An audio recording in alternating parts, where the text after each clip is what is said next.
지금부터 할 거는 이제 심리적 분석. 이제까지 한 거는 이제 기본적 분석이었던 거고. 그러면 심리적 분석은 뭐냐라고 했을 때, 항상 먼저 나오는 거는 주식이지, 주식 수. 그래서 거래량이 나오려면 뭘 거래해? 주식 가지고 거래를 하는 거고. 그리고 실제 거래량이 발생되는 거는 유통주식 가지고 이제 하는 거기 때문에 이제 그런 내용들부터 이제 진도를 나갈 거고. 예제 페이지는 뭐 추가돼 있다니까 삭제를 해서 이제 앞으로 이제 내가 좀, 이런 거 저런 거 좀 작업 좀 해야 되겠다. 그러면 제일 처음에는 내가, 요즘에도 지금 이제 이쪽에 좀 추가해야 되겠다. 요즘에 손대고 있는 거는 이쪽이니까. 뭘 좀 추가해야 되겠다. 그러면 내가 이쪽에다가 일단 대충 적어놔. 이렇게. 이렇게 적어놓고, 그런 다음에 하는 일이 이제 오른쪽 상단에다가 뭘 좀 해야 될 필요가 있어. 그러면 이제 얘는 좀 더 검증이 필요한 거구나. 근데 이제 1년 검증을 했지 이미. 그러니까 이제 얘는 딱지를 지워도 되는 거지 이렇게. 검증 끝났으니까. 지우면 되는 거고. 그래서 검증이 됐어. 그러면 이제 지우고 그다음에 뭔가 이제 작업을 좀 더 해야 돼. 내가 여기는 좀 더 해야 될 것 같아 뭔가. 그러면은 추가 정리를 좀 해야 되겠다. 이렇게 적는 것뿐이지 뭐. 그럼 이제 여기는 이제 내가 뭔가 더 작업을 할 예정인 거지. 그래서 지금 막 계속 생각을 머릿속으로 막 하고, 그 다음에 실제 데이터 찾아보고, 뭐 이것저것 막 뒤적적거리고, 그거는 이제 나중에 하면 되는 거고. 지금 여기도 마찬가지야. 그래서 목차에 적어놓은 거는 이 부분 어딘가에다가 막 작업을 하려고 했던 거지. 그래서 예제 페이지를 이제 넣으려고 했는데 집어 넣은 거고, 집어 넣었으니까 이제 지워도 되는 거지. 어, 심리적 분석의 기준점은 뭐냐라고 했을 때, 돈이야, 돈. 돈. 그 다음에 사람. 그 다음에 시간이라고. 주식에서는 이 돈이라는 표현보다는 이 거래량이라는 표현을 더 이제 쓰는 거고, 사람이라는 표현보다는 세력이라는 표현을 쓰는 거고, 시간이라는 이 표현보다는 추세선이라는 표현을 쓰는 것뿐이라고. 그래서 이 돈, 이 사람, 시간에 대한 그래서 내 돈이 걸린 거야. 내가 이 사람들하고 막 이제 치열하게 어떻게 보면 경쟁도 하고 같이 합심도 하고 그러면서 주가를 움직이고 있는 거고. 그리고 나서 나는 어떤 매매 방식, 나는 짧게 가져갈 거냐, 길게 가져갈 거냐. 사는 타이밍은 다 동일해. 근데 파는 타이밍이 달라지는 거지. 이거는. 그지? 그래서 진입과 청산 전략에 대한 이 추세선을 이용해서 그런 얘기들. 사실 제일 이 영문에서 약한 부분이 이 심리적 분석인 거지. 이유가 있어. 이 심리적 분석이 가장 최근에 생긴 이 매매 기법이기 때문에 그런 거야. 그래서 기본적 분석과 기술적 분석 쪽은 매매 기법이 굉장히 발달이 돼 있는데 이 그 보조 지표라든지 이런 것들을 제공을 실제로 하고 있는 경우가 되게 많지. 근데 이쪽 심리적 분석 쪽은 사실 굉장히 좀 허허벌판이라고 생각을 해도 무리는 아니다. 약하다, 이쪽이. 영문도 굉장히 약해. 그래서 이쪽에 대해서는 어떻게 접근을 할 건지, 이제 그런 방법론을 이제 제시를 하는 거지. 거래량을 볼 때, 내가 거래량을 생각을 해야 되는데, 제일 먼저 돈이지. 돈, 사람, 그 다음에 이 추세선, 시간. 순서대로 보는 거야. 그래서 심리적 분석은 사실 언제 공부를 할 거냐. 내가 이제 교재를 이렇게 만들었는데, 제일 처음에는 우량주와 성장주 공부만 하는 거야. 재료 공부는 일치 안 한다고. 스윙하는데 무슨 재료 공부를 해. 재료는 투자 쪽에서 공부를 하는 거라고. 순서가, 심적 분석은 스텝 3에서 알려준다고. 깊이 있는 모든 내용들을. 그 다음에 기술적 분석에 해당되는 거는 스텝 2로 넘기는 거지, 그냥. 그래서 기본적 분석은 얘 가지고는 택도 없는 거야. 기술적 분석도 얘 정도면 충분하다. 이 심적 분석은 얘 정도면 충분하다. 이런 생각인 거고. 그래서 기술적 분석과 심적 분석과 가장 기초적인 기본적 분석에 대해서 어느 정도 알고 나서, 그리고 나서 이제 나머지 필요한 내용들은, 기본적 분석에 대한 내용들은 이쪽에서 좀 배우자. 그래서 이제 뒤로 밀어놓은 거고. 그래서 지금은 이제 지금부터 할 거는 심리적 분석, 특히 라이트한 심리적 분석을 얘기를 하는 거예요. 지금 스텝 1 매매법에 해당되는 애들만 뽑아가지고 그냥. 그래서 내가 이제 호가창을 볼 줄 아냐? 호가창에 이제 거래량이 여기서 이제 발생하기 시작하는 거지. 이 호가창 봐가면서. 그래서 이 내가 우선주를 안 하는 이유가 이제 거래량 때문인 거지. 어떻게 보면. 거래량이 너무 없는 거야. 예를 들어서 내가 얘를 1,000만 원 정도 사고 싶어. 1,000만 원어치 살려면 지금 몇 주가 필요해? 50주? 500주가 필요한 건가? 50주 아니야? 50주예요. 50주를 내가 사야 돼. 1,000만 원 정도만 살려고 해도. 없어. 그 위까지 긁어야 있는 거야. 53주가 있긴 있으니. 근데 2,000만 원어치는 못 긁는 거지, 사실. 못 사는 거지. 못 산다고 봐야 돼. 이 정도면. 그런 문제점이 있더라.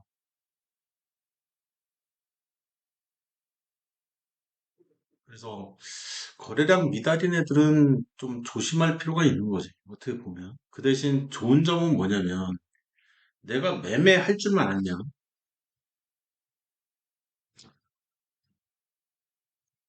이런 종목은 뭐가 좋냐면 이런 현상이 벌어지는 것 자체가 좋은 거예요. 점성 만들기가 누워서 떡먹기거든. 세력들이. 세력들이 이 주가를 끌어올리기가 굉장히 편해. 이 우선주들이. 그래서 우선주들 중에서 거래량이 이제 적은 애들인 거지.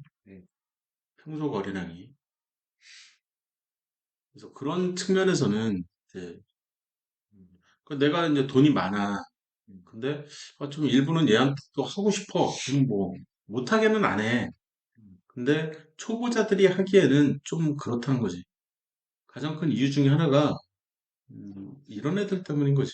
사실 1월 25일 날 분봉을 보면 1분봉 그냥 1월 25일이면 한 이쯤 되나? 여긴가 보네. 이 사람이 지금 팔았는데 거래량 66주 팔았어요. 66주. 1,000만 원 좀 넘게? 한 1,500만 원어치 팔았나 보네. 1,500만 원 정도 들고 있던 거를 손절한 것처럼 보여. 지금 내 느낌은. 근데 보면 시가가 마이너스 2.9%야. 사실상 3% 정도 전 전봉 대비 3% 정도 밑에 가격까지 그냥 확 팔아버린 거라고. 그래서 순간적으로 여기서부터 여기 요 사이에는 사실 음, 이 호가창에 없다고 봐도 무리가 없는 거지. 음, 음. 그래서 못 견디면 이건 개인이거든. 이거 천몇만 원 뭐 밖에 안 되니까. 개인이 돈이 필요해. 이 시점에. 1월 25일 날 이제 돈이 필요했나 보네. 아니면 머리 아파. 남양유업이. 그러면 이런 현상이 벌어지는 거야. 팔고 싶은데 제값 주고 못 파는 거야. 제값 주고. 이런 현상들도 마찬가지야. 사고 싶은데 없어. 그럼 긁어야지 뭐. 이것도 마찬가지고. 긁어서 사면은 이제 이런 현상이 벌어져. 윗꼬리가 길게. 그렇더라고. 근데 3%가 1,000만 원에 3%면 30만 원이거든. 이게 굉장히 큰 돈이야. 이 큰 돈인데 이거를 이렇게 날리는 것 자체가 이제 굉장히 안타까운 거지. 개인적으로. 이런 사람들이 시장에 엄청 많아. 의외로 굉장히 많아. 그래서 초보자들은 이런 종목은 안 했으면 좋겠다. 이거 못 견디거든. 거래량이 없으면. 내가 팔고 싶어. 몇 주? 64주를 팔고 싶은 거야. 그러면 3% 정도는 손해보고 팔 수밖에 없는 거야. 아니면 하루 종일 그냥 팔아대든지. 얼른 1,000만 원어치 파는데. 거래량이 없으면 이제 이런 현상이 벌어지니까.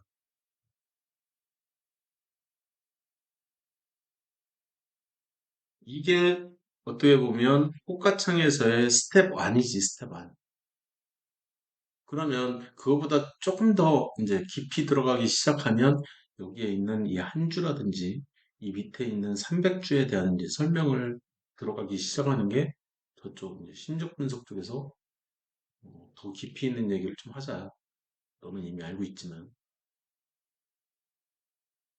그 다음으로 하는 얘기는 사실 사람인데 이 사람 기준의 분석법은 이 세력을 기준으로 뭘 분석해 어떤 종목을 막 분석해 나가 그게 바로 작전주 이해를 하기 위한 과정인 거지. 그래서 스텝 3에 보면 작전주 이해 과정이 별도로 있는 이유가 이거라고.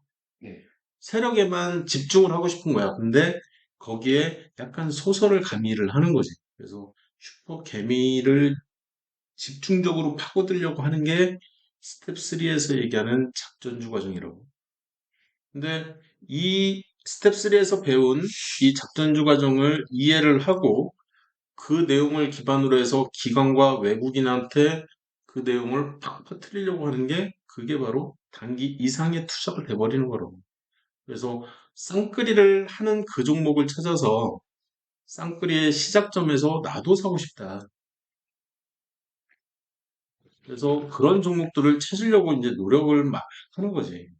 쌍끌이의 시작점을 찾으려고.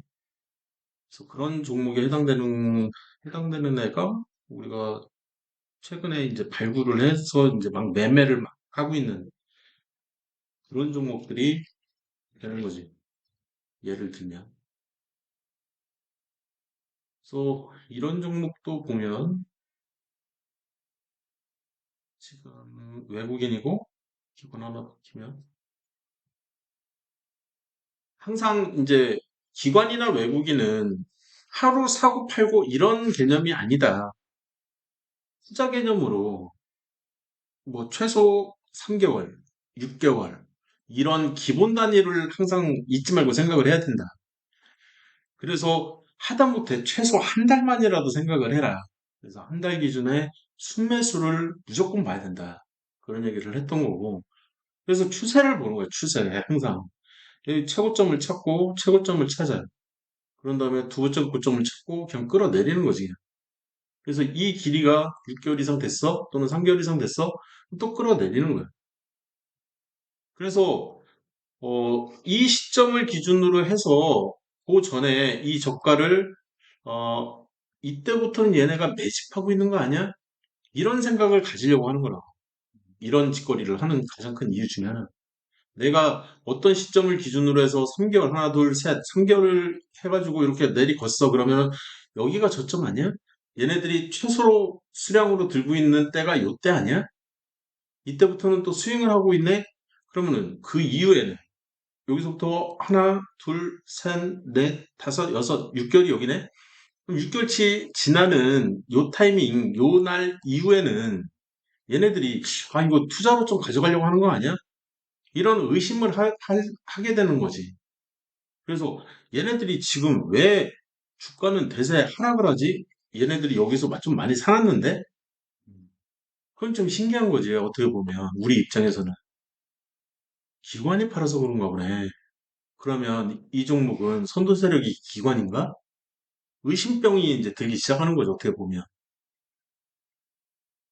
그리고 지금 보려고 하는 거는 가장 최근 오늘 시점 기준으로 내가 얘를 해도 돼 말아야 돼 그런 이제 지표로 제공을 하는 게 순매수로 돌아섰어 안 돌아섰어 내가 보고 싶은 거는 그런 거잖아. 그래서 이런 내용들을 투자 쪽에서 배우자는 거지. 지금 배우는 게 아니라 지금은 그냥 맛배기만 살짝살짝 보고, 세력이 순매수를 시작하는 시점을 잡아야 되는 거지. 이미 많이 사놨어. 이제 팔겠지, 그 새끼들은. 그잖아. 그때부터 얘네들은 이제 팔려고 하고 있는데 주가는 이미 두 배 뛰었어. 그런 시점에서 잡으려고 하는 게 아니잖아, 주식을. 어떻게 하면 더 낮은 지점에서 기관과 외국인이 들어올 것 같은 그런 지점에서 그럼 그런 지점들을 어떻게 찾을 거냐. 종목론에 대한 얘기. 그런 내용들은 다 기관과 외국인 이쪽 얘기는 다 투자 얘기로 돌리자는 거야. 그래서 스텝 3에서는 이 슈퍼 개미 기준으로 작전주 이해 과정을 이제 만들어 놓은 거고, 중형주 이상에서는 개인들이 장난치기가 힘들다. 돈이 많이 드는 거지. 장난을 못 치는 건 아니야. 슈퍼 매기급들은 장난치니까.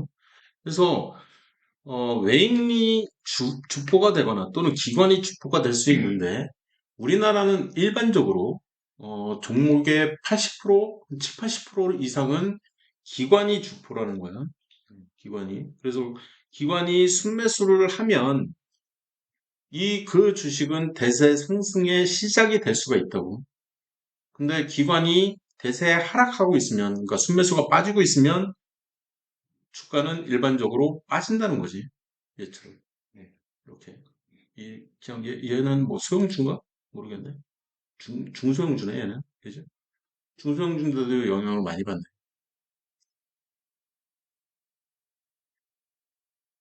그래서 차트에서 보조지표에 내가 기관 차트를 켜놨다 그러면 일반적으로 좀 큰 종목들 있잖아. 약간 좀 대형주성 종목들. 삼성중공업 같은 애들? 이런 대세 이렇게 막 얘네들이 막 팔아. 얘도 팔아? 이 구간에서는 이 종목을 안 하는 게 나아. 이 종목.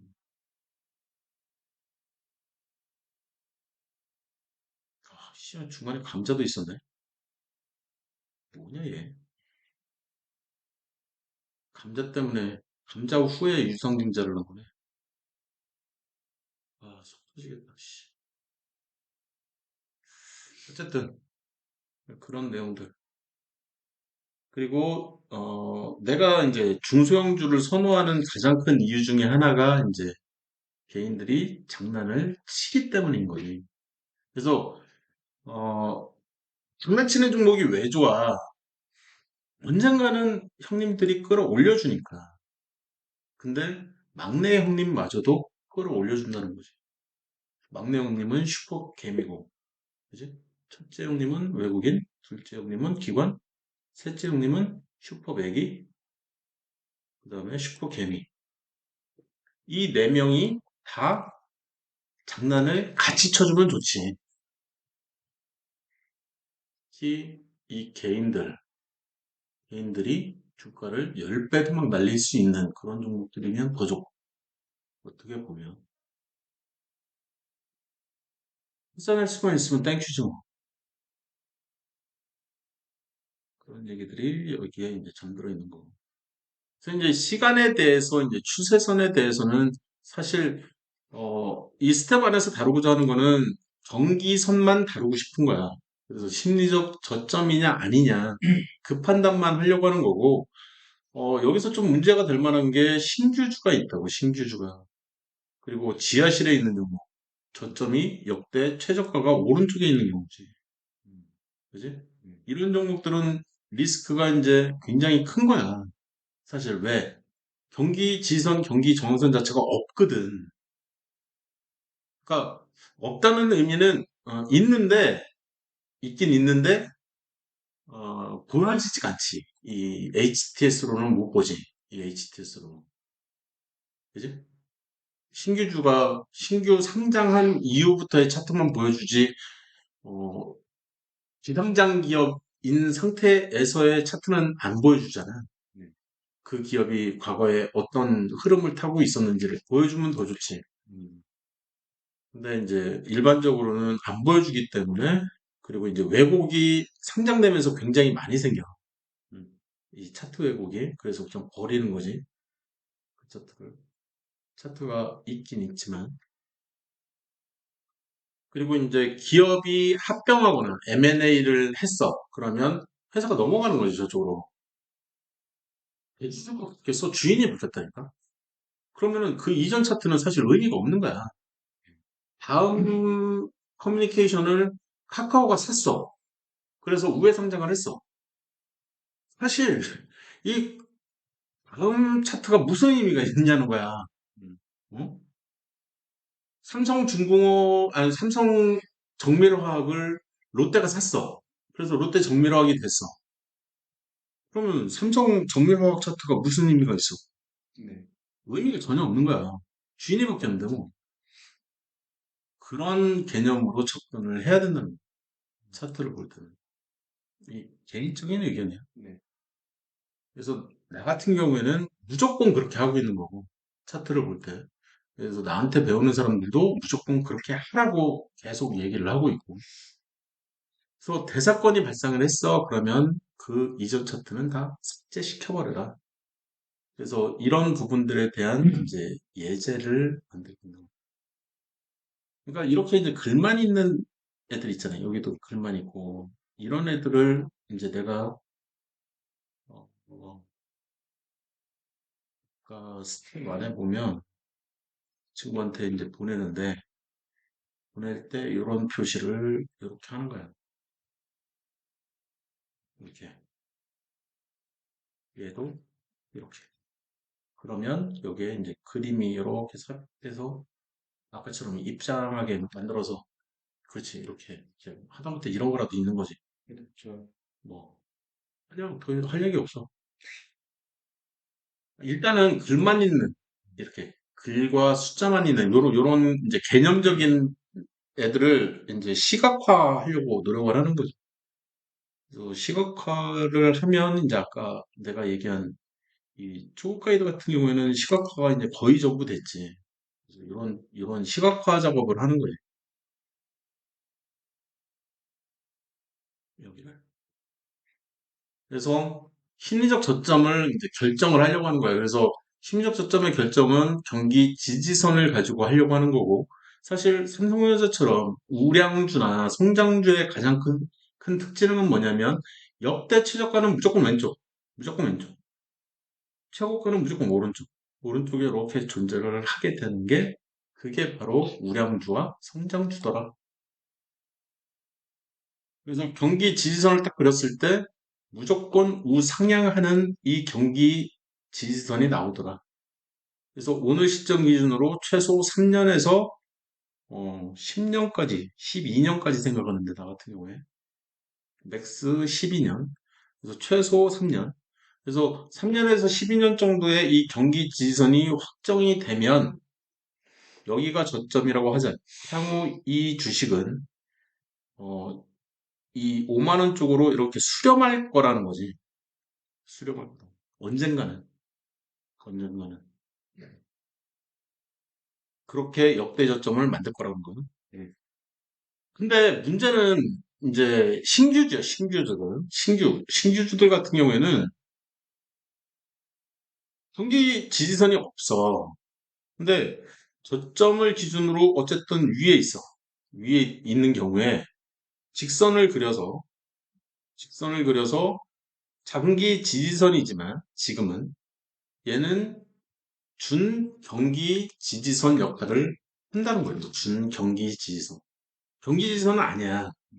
얘가 하지 않을까? 이런 기대 심리가 있는 것뿐이라고. 이해됐지? 지금?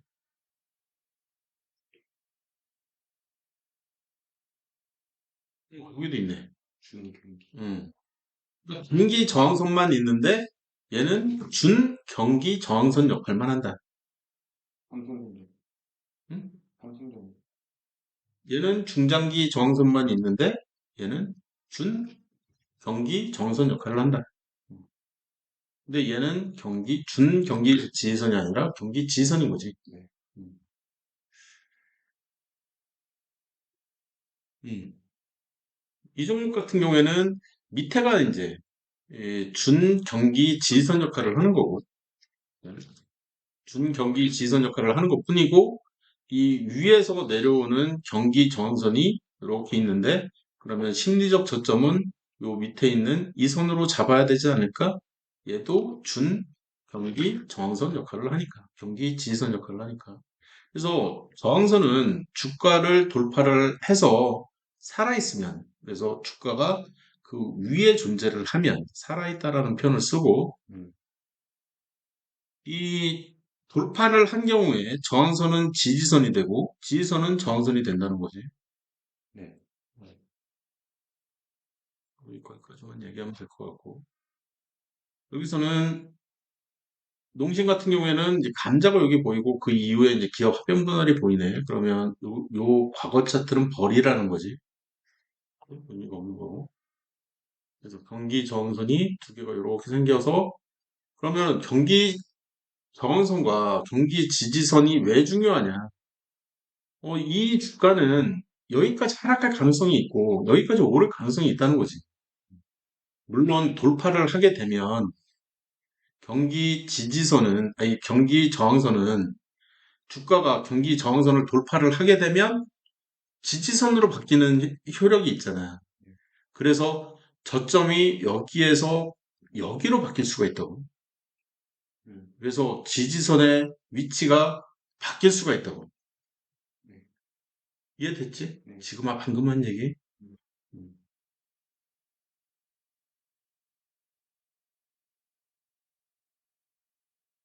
심리적 분석을 통해서 이제 좀 제외시키려고 하는 종목은 어떤 종목이냐라고 했을 때, 이거는 나하고 이제 나한테 배운 친구들은 좀 제외시켰으면 좋겠다.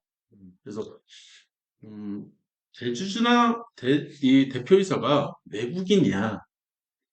본사가 심지어 외국에 있어. 이런 기업들은 안 했으면 좋겠다. 네. 이 정치 논리가 이제 좀 심하게 작용을 하기 때문에 기업의 실적보다도. 그래서 이제 또 조심을 했으면 좋겠다. 이거는 이제 테마주들, 그다음에 계절 테마라든지 이런 애들 좀 조심했으면 좋겠다. 음. 남북 테마주 같은 경우에는 특히나 이 대통령에 따라서 또는 집권을 누가 하냐. 지금은 이제 민주당이 그 국회를 거의 점령한 거나 마찬가지지. 근데 이제 행정 수반은 이 국민의힘이 된 거지. 그러면 이 정책을 펴려고 해도 민주당이 반대를 많이 하겠지. 어떻게 보면 지금 시점에서는. 그래서 내년까지는 사실 쉽지 않을 거야. 내년에 이제 국회의원 선거가 돼서 이 국회의원이 이제 국민의힘이 좀 많이 이렇게 포진을 한다 그러면 좀 더 수월해지긴 하겠지만 아직은 힘들다고. 예전부터 이 노무현 때도 그랬고 노무현 대통령 때도 이 국민의힘 쪽, 한나라당 쪽 국회의원이 너무 많아가지고 반대를 다 해버리니까 네. 뭐 하고 싶은 거 아무것도 못하는 거지. 뭘 하고 싶어도. 그래서 대통령령으로 바꿀 수 있는 것들만 바꿔서 이제 굉장히 제약이 이제 심한 거지, 그러면. 법을 바꿔버리면 이제 굉장히 액티브하게 뭔가 할 수 있는 거고. 법이 더 승위 개념이니까. 그런 심리적 분석. 그래서 여기까지 이제 이론적인 거를 끝내고 어떻게 키움 요건에 이제 얘를 집어넣냐. 사실 뭐 무시해도 될 정도로 굉장히 빈약하지. 이쪽은. 여기까지만 하고 잠깐 쉬었다가 네. 마지막 시간 우리 죠